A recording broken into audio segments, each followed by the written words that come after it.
Welcome to the best vidcast in baseball with Derrick Goold down in Jupiter, Florida. I'm Jeff Gordon. Well, Derrick, you've got 3 up and 3 down for me, so let's rock and roll. Yeah, we're past the first off day of camp and speeding towards the second one, which comes really right on the brink of the trucks leaving and the birds heading north for the summer. So let's do this, Jeff. 3 up. I mean, it's hard to ignore number one, Wilson Contreras. What a spring he's had so far. Came in with a little added weight, but he's been thunderous at the plate. He's moving around well at first.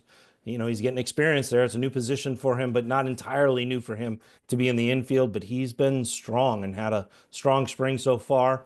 They had 4 hits the other day with the regulars in. He had 2 of them, and we'll get to what that means here shortly. Another up, J.J. Weatherholt. The manager raved about their first-round pick and their top prospect, just about how he's carried himself, how he's performed.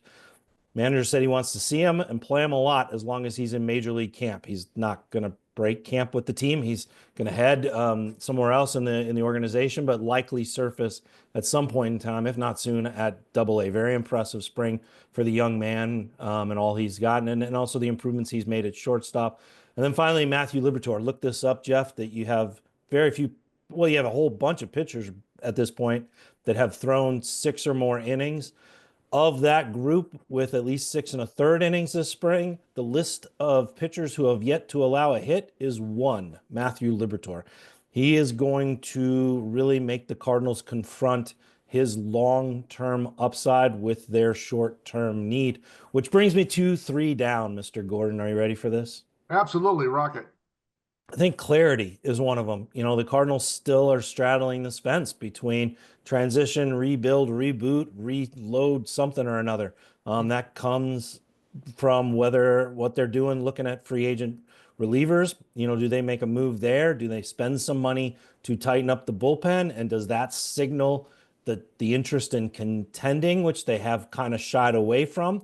What do they do with Liberatore? What do they do with some of these other guys, Graceffo, for example, who could help them win now, but could also be part of this future that they say is the focus this year? I think, clarity is just one of the downs. It's just not here. And even some of the answers from the manager where he'll talk about how that's a discussion that needs to happen in a larger room, one with the front office gets input. So that kind of reveals that.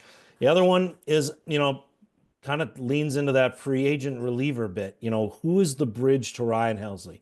It worked so well last year, and the Cardinals have numbers in camp, but does numbers equal a solution? Not yet. They don't have that clear Andrew Kittredge. Ryan Fernandez could be.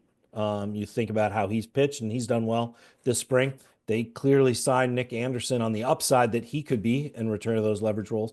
We'll see, Jeff. That's one that hasn't really sorted it out. There's still time, and they're throwing numbers at it, and they hope a solution emerges, or maybe they just have to go shopping. And then finally, I touched on it, the offense. Going into the off day, they were hitting 180, slugging right around 314, the area code for St. Louis.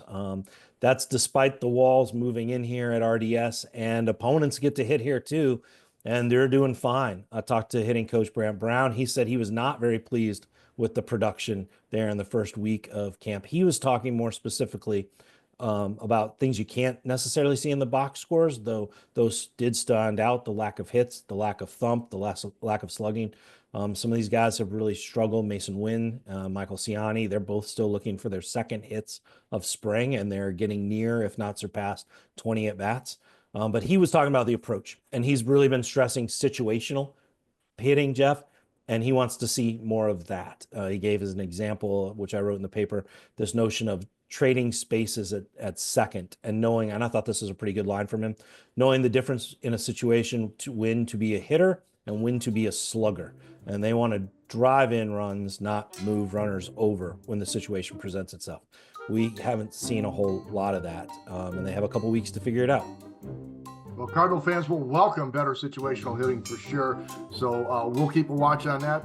Derrick, thanks so much. A reminder to all of our viewers here on stltoday.com that we'll have coverage on and on and on to the rest of spring into the opening day. So stay tuned here on stltoday.com.